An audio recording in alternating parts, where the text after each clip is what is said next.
Assalamualaikum warahmatullahi wabarakatuh. Perkenalkan, nama saya Rizka Tiarni dari kelas 11 KS1. Di sini saya salah satu dari kelompok 3.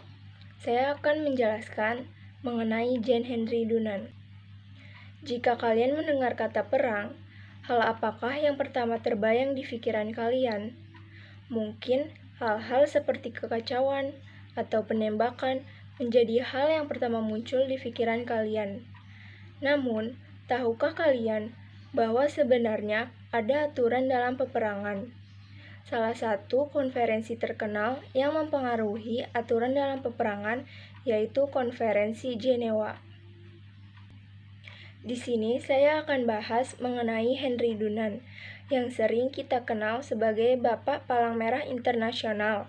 Selain itu, ia juga merupakan salah satu orang yang paling berpengaruh dalam Konferensi Jenewa pertama dan berjasa dalam hal kemanusiaan bagi dunia.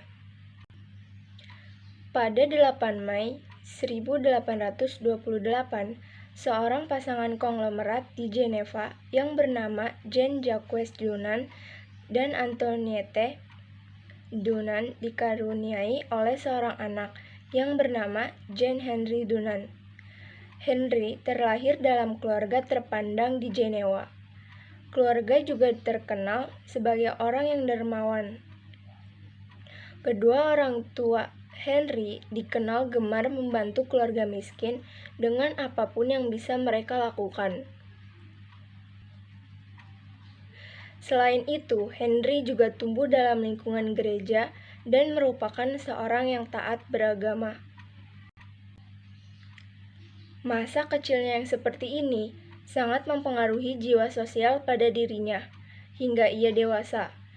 Namun, karena Henry begitu aktif dalam kegiatan sosial, perkembangan di bidang akademis ternyata semakin memburuk. Hingga pada akhirnya, di tahun 1849, saat ia masih berusia 21 tahun, Henry memutuskan untuk keluar dari perguruan tinggi Calvin College. Ia lebih memilih untuk bekerja sambil melakukan kegiatan sosial. Pekerjaan pertama Henry adalah sebagai pegawai money changer Bank Jenewa. Sama seperti ayahnya, rupanya Henry merupakan seorang pembisnis yang handal. Dalam waktu 5 tahun, ia sudah ditunjuk sebagai salah satu perwakilan perusahaan Afrika Utara. Tahun 1859, ia mencoba mengembangkan bisnisnya dengan membuka usaha penggilingan gandum di Algeria, yang saat itu merupakan bagian dari kolonial Perancis. Henry membutuhkan tanah dan sumber daya penunjang, misalnya seperti air, yang hal tersebut tidak ia dapat dari Perancis. Karena menghadapi birokrasi yang berbelit-belit, dengan segera ia mengatur kepulangannya ke Jenewa dan berusaha menemui Napoleon III. Namun, saat Henry menemui Napoleon III pada tahun 1859, ia tidak mengetahui bahwa sang kaisar sudah tidak lagi berada di Perancis. Sementara itu, di Lombardi, Napoleon III bersama Vittorio Emanuele II sedang mengatur penyerangan untuk mengalahkan pasukan Franz yang pertama. Pertempuran tersebut berlangsung di sebuah kota kecil bernama Solferino di Lombardi, karena Italia ingin menyatukan wilayah-wilayah yang berbahasa Italia di bawah kerajaan Sardinia. Sedangkan Perancis mendapatkan keuntungan dengan melemahnya Kaisar Austria, karena mereka tidak akan mendapatkan daerah di Italia. Setelah mengetahui keberadaan Napoleon, Henry bergegas untuk pergi ke Solferino. Sesampainya di Solferino, Henry justru melihat pemandangan yang mengerikan. Pada tanggal 24 Juni 1859, pasukan koalisi Italia dan Perancis mulai berperang dengan tentara Austria. Akibat tidak adanya perencanaan yang matang dari kedua belah pihak, kota Solferino dengan segera menjadi medan pembantaian. Meskipun Napoleon III dan Victorio Emanuele II menang melawan Franz Jewel yang pertama, kedua belah pihak mendapat korban jiwa yang sangat besar. Perancis dan Italia kehilangan kurang lebih 15.000, sedangkan Austria kehilangan kurang lebih 14.000 orang. Kedua angka ini belum tentu termasuk jumlah yang hilang dan peristiwa di Solferino merupakan suatu bencana yang sangat besar.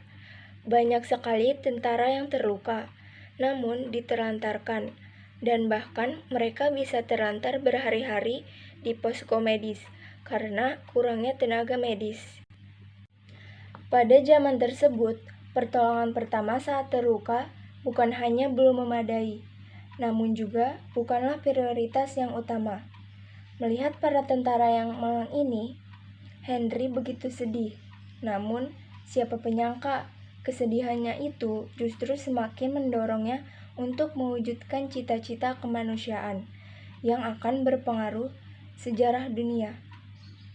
Karena sejak saat itu, ia bertekad untuk membuat aturan perang yang menyisahkan sisi kemanusiaan dalam peperangan. Apakah impiannya akan berhasil, dan bagaimanakah kisah Henry selanjutnya? Setelah Henry kembali ke kota Jenewa, ia mulai menulis buku yang kelak memperkenalkan dirinya kepada petinggi-petinggi di Eropa, sekaligus mempopulerkan isinya. Buku Kenangan di Solferino menceritakan betapa sengit dan kejamnya pertempuran di Solferino. Selain kekejaman dalam perang, ia juga menceritakan hal apa saja yang mungkin bisa dilakukan oleh para pemimpin di dunia untuk mencegahnya terulang kembali. Pendapat Henry terhadap solusi tersebut sebenarnya dapat diringkas sebagai berikut.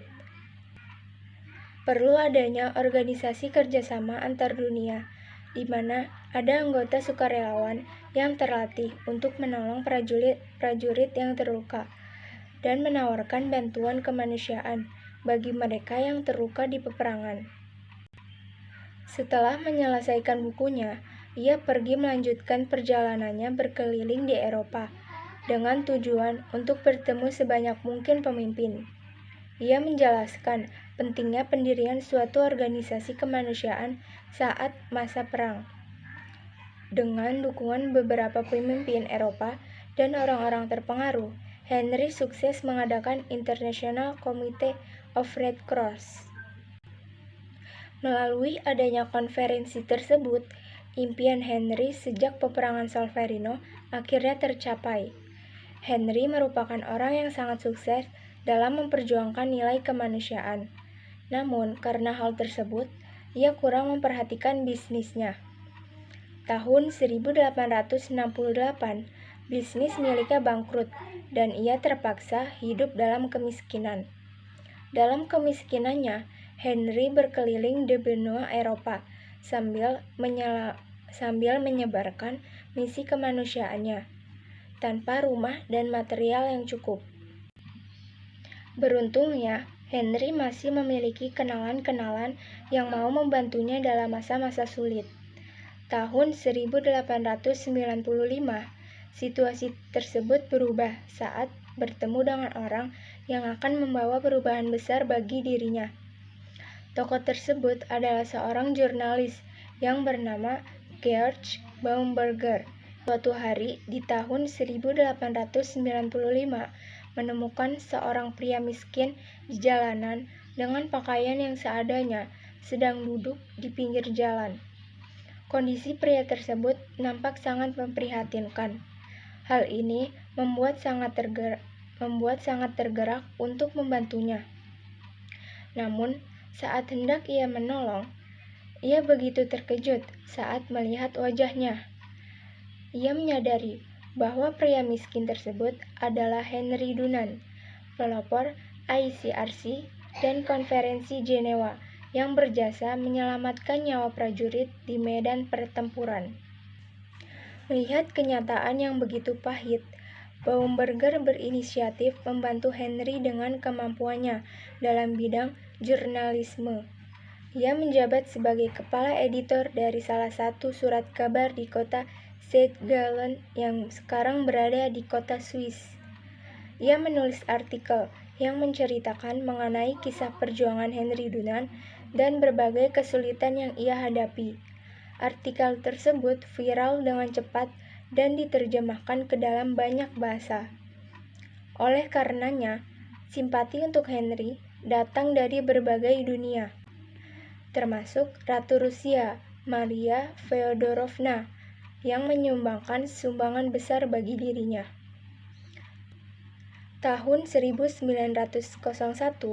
ia menerima hadiah Nobel Perdamaian pertama di dunia. Sekalipun mendapat hadiah Nobel, ia tidak menggunakan untuk dirinya, melainkan untuk kepentingan kemanusiaan. Tahun 1910, Henry beristirahat dengan tenang di kota Hayden. Henry Dunant akan selalu dikenang sebagai tokoh kemanusiaan dan pendiri dari Palang Merah Internasional. Sekian dari saya, kurang lebihnya mohon maaf. Wassalamualaikum warahmatullahi wabarakatuh.